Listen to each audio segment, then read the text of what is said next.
What is up, you guys? It is your boy John here from Puma Plow. How is everybody doing? And welcome to another On the Farm video. This On the Farm video is going to be in 4K. This will be the first actual full-length edited on the farm in 4K. Shout out to my boy Mr. Summers for giving me a program that allows me to render in 4K, which is very awesome. Assuming everything works out, this will be in 4K. Check the little gear in the bottom right and crank it up to 4K, assuming you have a 4K monitor or a computer that will handle it. Otherwise, it might look a little bit different because we are shooting at 24 frames instead of 30. Since we're shooting in 4K at 24 frames, it should look pretty cool when it's all rendered out and everything. So, hope everybody enjoys the 4K on the farmness. We were just flying over the garden where we plowed, and now we are out back over the cornfield.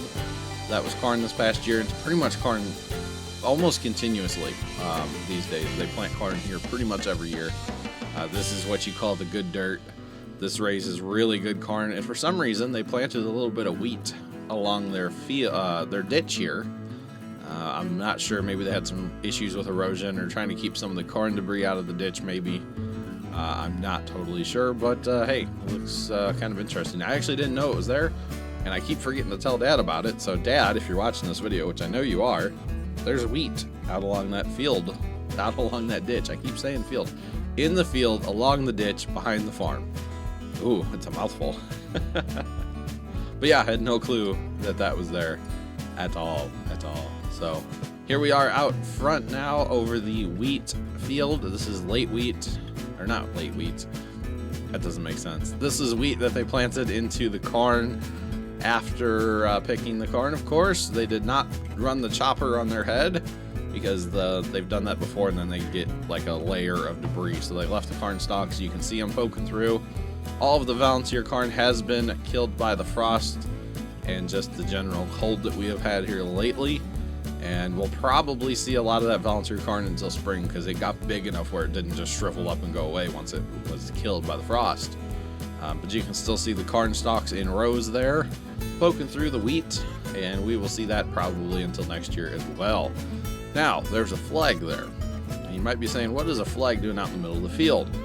Now, the guys who bought the farm, Grandpa used to own 180 acres, now Dad owns 5 acres.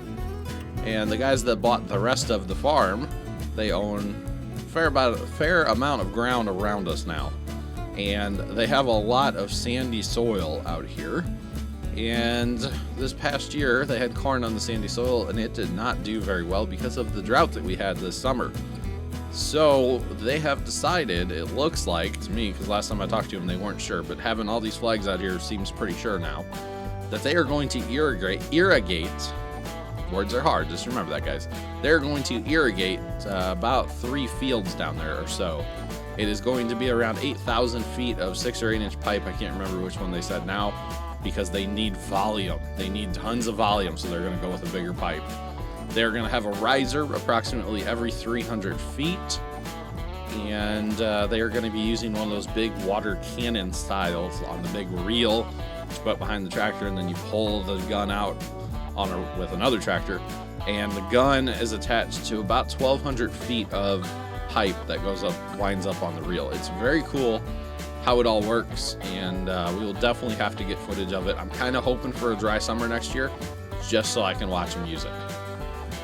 I mean, that's not really a good reason to hope for a dry summer, but I'm kind of hoping for a dry summer so we can see them use this. They are going to be planting corn out here, I believe, since they were putting the irrigation in. The hope was to get their corn yield bumped up considerable amounts, because on the good ground the corn did all right this year, maybe 200 or a little more bushels to the acre, and out here on the sand it was probably, this field was probably 70 to 80 bushel. Some of the other corn down there on sandy ground got 50 bushels to the acre, and it's very hard to make a living when you're a farmer getting 50 bushels to the acre. So it looks pretty cool. Like, they're going to be doing this very soon, and I will hope to get footage of them out there putting all of the pipe in the fields, drilling the well, whatever I can get footage of, I will try. They are going to put a massive deep well in with an electric motor to run their pump. So now we are in the shop here. Dad is working on my errands. It's not an errands, on my Gravely 1536, 15 horse, 36 inch cut V-twin. The ignition modules went out on it. So last time I went out to cut grass, it was running on one cylinder.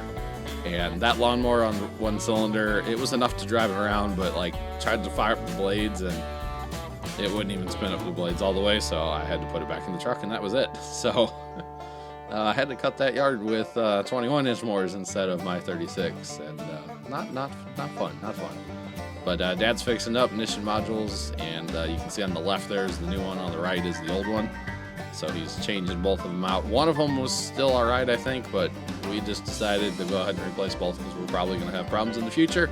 And there it is, put back together. It's good to go, ready to go for next year. I think I need to sharpen the blades still and stuff like that. But I thought, hey, let's get a little 4K footage of the old 995 sitting in the shed. I was holding the drone. I was not actually flying the drone in the shed. I took all the props off for safety reasons and was holding the drone. And hey, there's the old blue Ford that we put lawnmower in. That's what we cut grass with. So I thought it'd be cool to get a little 4K footage of that as well. And guys, in the last video, I said something about a new toy, and here it is. Here's the new toy. You guys will get to see an unboxing video next time of this new toy, assuming that footage is all right. But until then, I'm your boy John from Puma Plow. Thank you guys so much for watching, and I'll catch you in the next one. Toodles.